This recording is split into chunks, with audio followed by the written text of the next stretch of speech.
Remember me? Yes? No? No worries. Let me reintroduce myself. I'm Chef Bhumika and I will be welcoming you on Rajshri Food every Sunday afternoon. Today we are making some salted caramel cookies.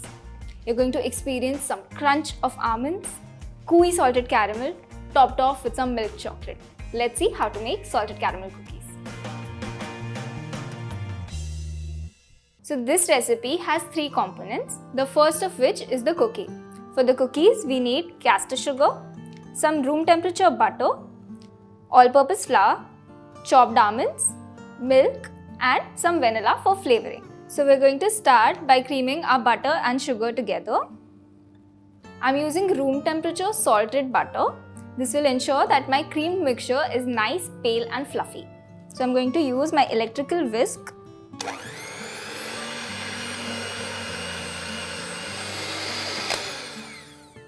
So you have to cream the butter and sugar together till it becomes pale and fluffy. So you notice how yellow our butter was before and how nice and creamy it is now. This is ready. To this we are going to add some milk. Not much, around 1 to 2 tablespoons is enough. Just give it a light mix. It will take a minute to mix because butter and milk are not going to come together. The milk is going to melt a little bit of the sugar and incorporate itself into the mixture. Now that the butter, milk and sugar has come together, we're going to add in our flour. We're just going to fold this in. You know, the lighter your butter and sugar mixture is, the lighter your cookies will be. So I'm just going to fold the flour into this mixture till I have a dough with me.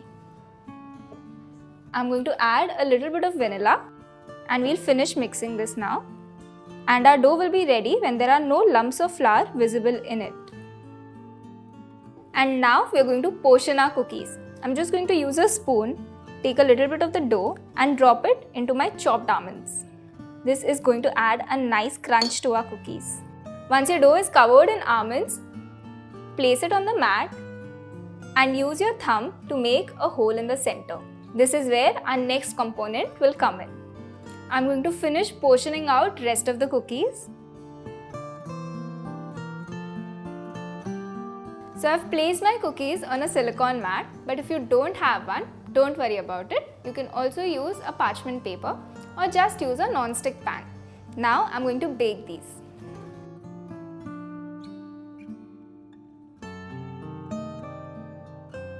The temperature is 165 degrees Celsius and I'm going to bake these for 12 to 15 minutes. So by the time our cookies are baking in the oven, let's move on to the second component, which is the salted caramel sauce. So for the salted caramel sauce, we need caster sugar, some soft butter and some warm cream. So we will start by heating up our pan first. While making caramel, always make sure that your pan is nice and hot. This will ensure that the caramel doesn't stick to the bottom. Now that the pan is nice and heated, I'm going to add a little bit of sugar at a time. I'll let this melt first and then add a little more again. Now that the sugar has melted a little bit, I'm going to add a little more sugar to it.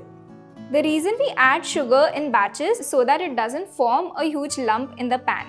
If it forms a huge lump, it will burn from the outside, but the sugar inside will stay sweet and not caramelize and release those bitter notes. So do this slowly. Be very careful when you're making any kind of caramel because the sugar heats up to almost 150 degrees Celsius. This can give you really bad burns. That's the last of our sugar. The sugar has quickly turned to a darker shade within a matter of seconds. That's when you know the sugar has properly caramelized. At this point, I'm going to add in a little bit of warm cream. Mix it quickly and cook this for about 30 to 40 seconds. Switch off your flame and add in your butter. So I use warm cream while making caramel because it doesn't stick to the pan. It doesn't cool down the sugar at once and create a lump inside the pan. We're keeping the temperature a little warm all throughout so that the caramel turns out nice and gooey. Now we're going to let this cool completely. It's been about 10 minutes. Our caramel sauce has cooled down completely. Look how thick and luscious it is. Now to this, I'm going to add a pinch of salt. So the reason that I add my salt later after the sauce has cooled down, because I have those nice crystals in my sauce. This way I get a nice texture and a grain of salt while I'm biting into the cookies. My cookies are also ready, so let me go and grab them.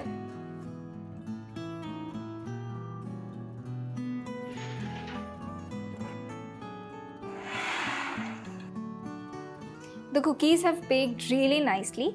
They have a nice golden brown color on top, and the roasted almonds are also smelling really good right now. We'll let the cookies cool completely. This should take around 10 to 15 minutes.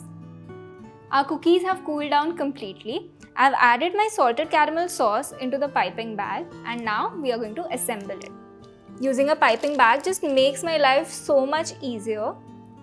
But you can also use a spoon if you don't have one.